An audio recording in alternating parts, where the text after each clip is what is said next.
Hermanos, estamos viendo ya la nueva alianza, estamos allá en el Nuevo Testamento, la nueva alianza.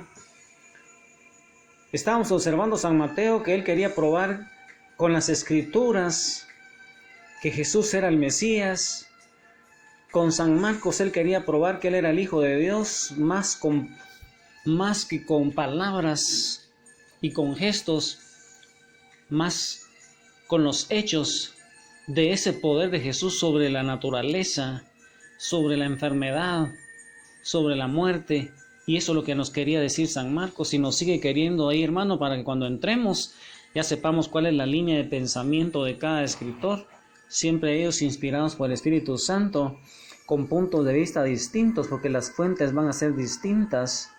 Algunos lo observaron directamente de Jesús, como San Juan y como San Mateo, y no así San Lucas y San Marcos, que su fuente fue apostólica. Entonces, hermano, en el Evangelio de San Lucas, él nos va a describir cuál es la misión del Mesías. Este es el tercer Evangelio, hermano, nos muestra sobre todo la acción profética de Jesús, guiado por el Espíritu Santo. Su misión salvadora lo hace ir especialmente al encuentro de los pobres y de los pecadores. Mira, hermano, cuál es la línea de pensamiento de San Lucas. Cuando tú entres a San Lucas, él te va a querer describir a ti como a ese pueblo que le escuchaba en ese tiempo. En este tercer evangelio nos va a mostrar sobre todo la acción profética de Jesús, guiado por el Espíritu Santo. Ahí nos va a mostrar la misión salvadora de Jesús, y lo hace ir especialmente al encuentro de los pobres, al encuentro de los pecadores. Esa misericordia de Dios ahí en Jesús es lo que nos va a querer transmitir San Lucas. San Lucas, hermano, fue discípulo y colaborador de San Pablo. Parece haber recogido mucho material del Evangelio de San Marcos, pero añadió además todas las fuentes de información que pudo reunir mayoritariamente orales y que los otros evangelios, hermano, no lo tienen. En San Lucas ya desde el prólogo nos va diciendo que quiere escribir con orden y con documentación sólida y de primera mano, porque se sabe que conoció a San Pedro en Antioquía y a Santiago en Jerusalén. Nos va a querer decir él que él quiere hacer un tratado bien ordenado de todos esos hechos, para que la fe de ellos vaya apareciendo, ya que en esos momentos, hermano, habían muchos escritos que andaban circulando, y entonces San Lucas, inspirado por el Espíritu Santo, empezó a hacer un estudio de investigación y se fue a las fuentes. Y entonces Lucas, como San Marcos y como San Mateo, son sinópticos, pero su evangelio también guarda relación con el de San Juan, que es el evangelio por excelencia espiritual. San Lucas es el menos sinóptico de los sinópticos, pero es el que más se aproxima al cuarto evangelio de San Juan en sus concepciones. Lucas tiene de San Mateo y de San Marcos, pero también tiene de San Juan.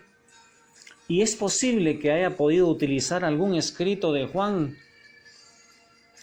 Algunos piensan que los datos de la infancia de Jesús pudo haberlos recibido de San Juan, pero podrían venir directamente de la Santísima Virgen María, como lo sostiene la vida en novela de San Lucas, de un escritor inglés llamado Taylor Caldwell. Es un libro titulado Médico de Cuerpos y Almas, en donde él narra la vida, pero en forma de novela, de San Lucas. Y San Lucas es el evangelista, hermano, que nos trae más detalles de la infancia de Jesús. San Mateo escoge a San José como personaje central de la infancia de Jesús, pero San Lucas, hermano, escoge a la Santísima Virgen pero la trata con gran discreción. Él sabe bien que María conservaba en su corazón todos los hechos y dichos de su Hijo, como lo va a escribir él en San Lucas 2:19 y 2:51. Y el Evangelio de San Lucas es el que más se va a aproximar a lo que pudiera ser una biografía de Jesús. Pero este Evangelio es solo la primera parte de la obra de San Lucas, siendo la segunda el libro de los Hechos de los Apóstoles, hermano, porque San Lucas escribió 2 libros. Escribió el Evangelio según San Lucas, pero también escribió el libro de los Hechos de los Apóstoles, hermano, que no es otra cosa más que los hechos de la iglesia primitiva. Ahí entonces vamos a leer el comienzo de la iglesia. Y San Lucas es el único que establece un paralelismo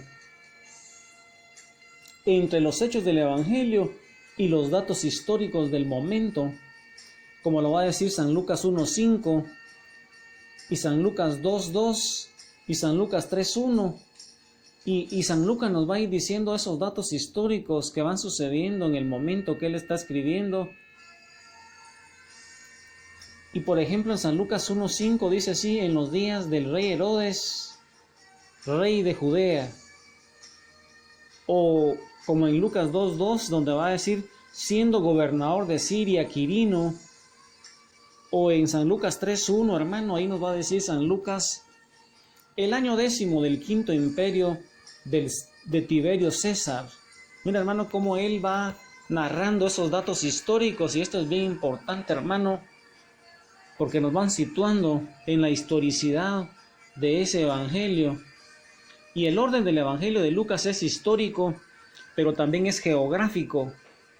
Primero nos va a ir diciendo la infancia.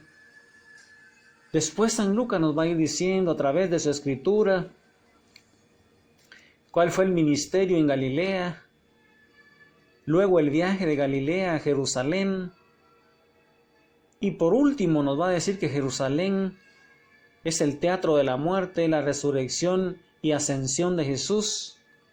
Y es en el Evangelio de Lucas, hermano, que es una proclamación solemne de Cristo y de su mensaje de salvación. San Lucas es el único que usa el nombre de Salvador. Es el único, hermano, que le va a decir a Jesús que Él es el Salvador. Y eso lo dice en San Lucas 1:47 y en San Lucas 2:11.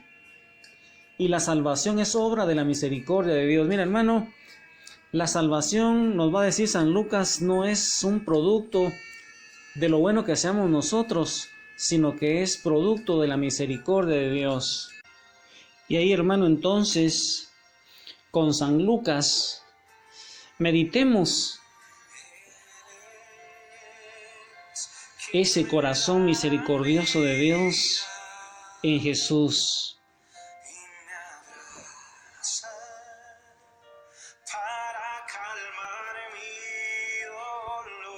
Ahí vas a experimentar todo ese abrazo de Jesús, que sale a buscar a esa oveja que se ha perdido.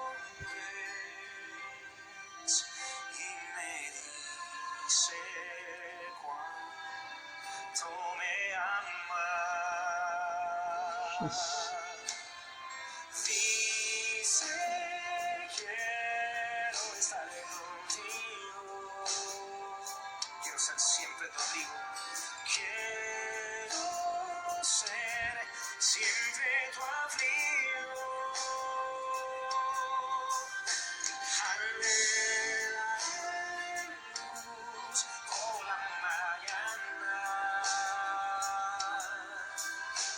Me dice cuánto me amas. San Lucas, hermano, te va a decir todo ese amor misericordioso de Jesús que emana de su corazón inmaculado hacia ti. Tú quieres recibir ese abrazo de Jesús, Yes. ese amor desbordante de Jesús. Ponte de pie en este momento. Levanta tus manos hacia su presencia y déjate abrazar por Él. Ábrele tu corazón.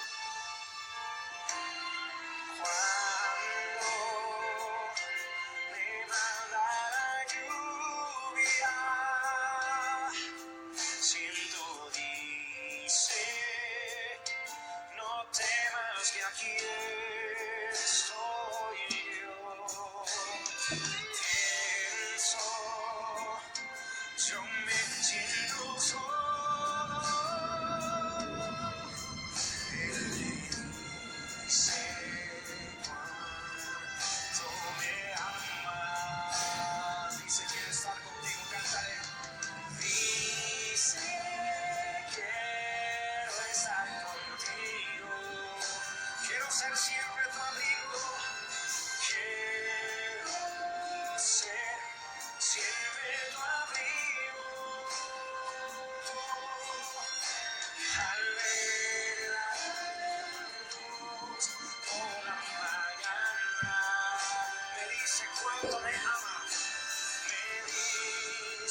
Ojalá, hermano, tú puedas encontrar en San Lucas ese abrazo de Jesús misericordioso y puedas experimentar ese amor maravilloso y tu fe vaya creciendo y cambiando. Dios te bendiga, hermano, con María Santísima. Sigue rezando el rosario. Cantamos del amor inmenso, incondicional de Jesús Eucaristía.